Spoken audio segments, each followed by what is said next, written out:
Okay, welcome back. Okay, carrying on. A piano teacher and her students are having a group photograph taken. There are three boys and five girls. The photographer wants the boys to sit together and the girls to sit together for one of the poses. How many ways can the students and teachers sit in a row of nine chairs for the pose? Okay, so I think the easiest way to tackle this one is get my pen. Let's go blue. Okay, is to make three different boxes where one's going to be the teacher. Maybe you call it this one, teacher. These will be the boys and these will be the girls. Okay, so if we look at just the boys individually, they have to be sitting together, right? So they have to be together and the order does matter, right? So if I look at boys, there's three boys. So for this section of boys, they're all sitting together. I could say that that's 3 factorial. If I look at my section of girls, there's 5 girls and they're sitting together. The order of them would be 5 factorial. And the teacher, there's only one teacher, so there's only one way that he can be sitting there. Okay, so these are the different ways that they can be arranged if they were locked in this position. So it was like teachers, boys, and girls. But we can swap these things around too. Teacher could go there, boy could go there. So we have to account for the different ways that these three groups can be split up too, or arranged, I should say. So what we need to do is actually just look at these three spots here. Well, they can be arranged 3 factorial different ways. So what we can do is go, all right, 1 for the teacher times 3 factorial for the boys times 5 factorial for the girls, and then multiply all of that by 3 factorial because we're going to swap, we could swap these groups around however we like. And if you do that, we get 4,320 different ways to arrange them. For another pose, the photographer wants the 2 tallest students, Jill and Sam, to sit at either end, with Jill on the left and Sam on the right, and the teacher to sit in the middle. How many different seating arrangements are there for this pose? So again, I'm going to make boxes, but this time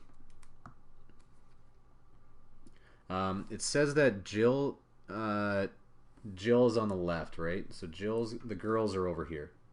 They're on the left. The teacher's in the middle, and boys are here. Since Jill is forced to sit on the left, there was 5 girls, right? But since she's forced to sit on the left, we can't really count her. So in the end, there's only going to be 4 factorial ways to arrange those girls. The teacher, there's still 1. And Sam is going to sit on the right, right? So he has to sit on the right, so he can't really be put into our calculation again. So now the 3 that we had before, there's only 2 factorial ways. So we took 1 off of each, right? There was 5 girls before and 3 boys. Now it's 4 and 2. And this time they're locked into position, right? These can't swap this way or that way or whatever. Because it says directly that the teacher's in the middle and the girls are on the left and the boys are on the right. So we're just going to go 4 factorial times 1 times 2 factorial,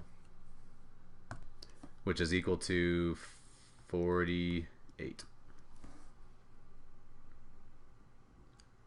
All right, combination problems are common in computer science. Suppose there is a set of 10 different data items represented by A to J to be placed in 4 different memory cells in a computer. Only 3 data items are to be placed in the first cell, 4 data items in the second cell, 2 data items in the third cell, and 1 data item in the last cell. How many ways can the 10 data items be placed in the 4 memory cells? All right, so first off, we don't care about the order that the data is placed in the memory cells. As long as they're in there, that's what matters. So if the order doesn't matter, we're talking about a combination problem, right? It's not a permutation. So what we can do, remember that I said one of the ways that we can write combination problems is up here. So if we've got 10 different data items, so 10 different items, and it says only 3 data items are to be placed in the first cell. So we had 10 different data items, and we're putting 3 in there, and we don't care about the order. So after we put those 3 in there, we're gonna have 7 left, right? There's 7 different data items to choose from, and so this is the first one there. So only 3 data items. That's what this was about. That first term. The second one in brackets here. There's 7 left, and it says 4 data items can go in the second cell. So 4 are going to go in the second cell. In the third cell,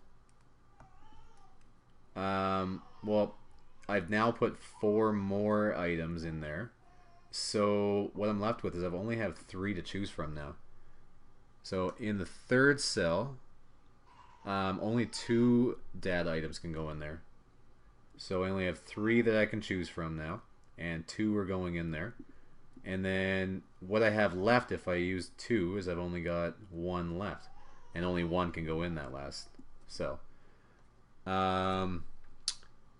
So this is really what we end up having. These are all combinations, right? This could also be written as 10C3 times 7C4 times 3C2 times 1C1. Same thing, but I'm just writing it in bracket notation above just to kind of show you the different ways of doing it. So if you do that, do those combinations instead of permutations, you end up getting 12,600. The question below, oh no it didn't, never mind. Okay, if we go down to the next one, says how many how many different 5-card hands that contain at most 1 black card can be dealt to one person from a standard deck of playing cards. So we have to be careful on this one. So when we see, it says how many different 5-card hands that contain at most 1 black card. That's kind of the key there.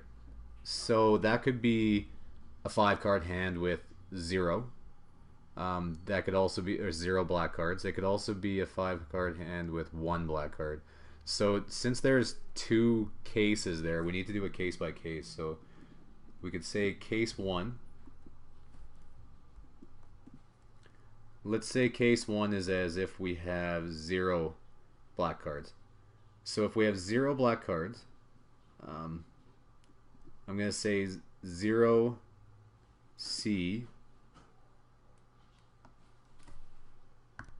Sorry, scratch that.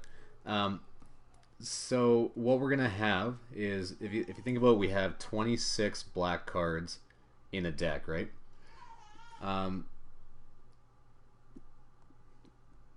26 C, and we're gonna choose none of them. So what I mean by that is that we've got 26 black cards that we could choose from.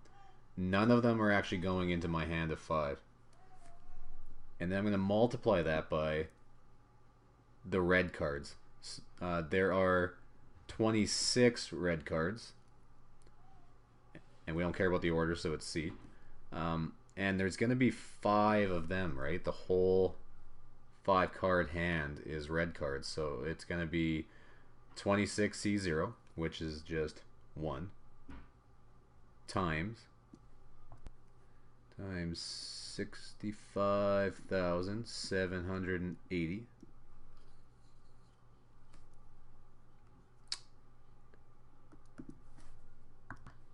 Which is equal to 65,780, right? So that was case 1. We're going to have this number and we're going to have to add it to case 2. So these are all the possibilities of dealing with no black cards, just red cards. Case 2 is going to be when we're picking 1 black cards. So up here we had 0 black cards. We're going to change that.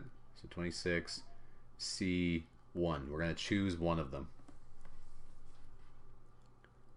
Times 26C4 this time. Remember, these are our red cards that are left in our hand. Yeah, so if we did that,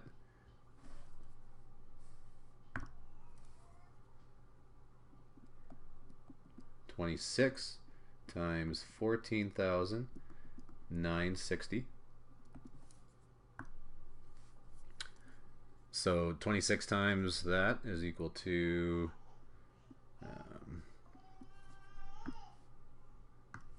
388,700. Okay, so that was case 2, and then all we have to do is add those two situations together. And if we add those two together, we end up getting 454,480. Alright, so below it says solve the problem differently by determining how many red carded hands fit the problem and subtracting that from the total number of hands.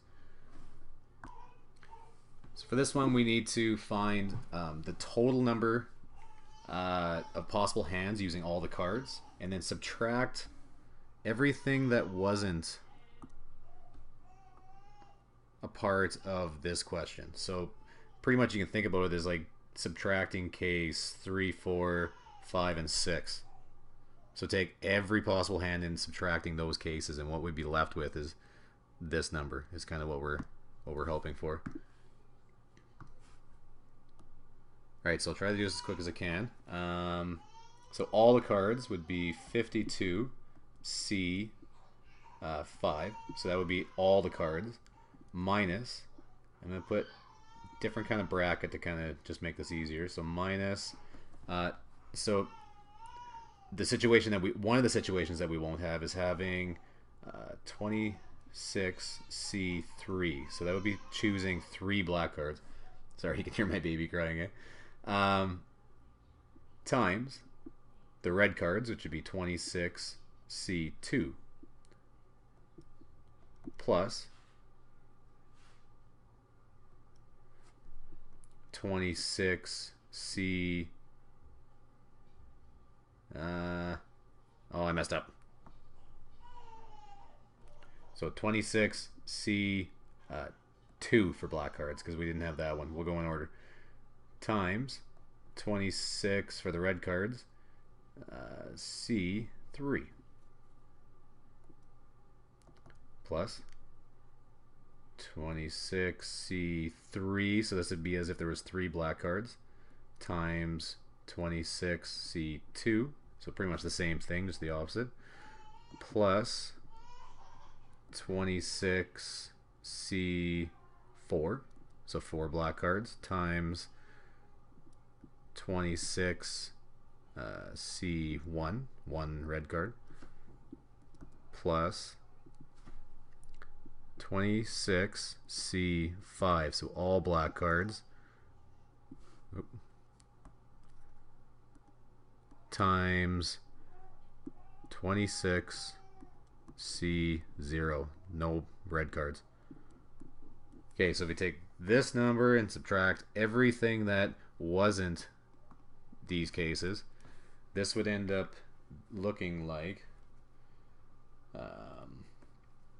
so this part here was, if you do the math, is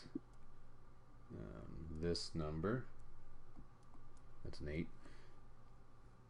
minus this whole thing is equal to 21,444,80.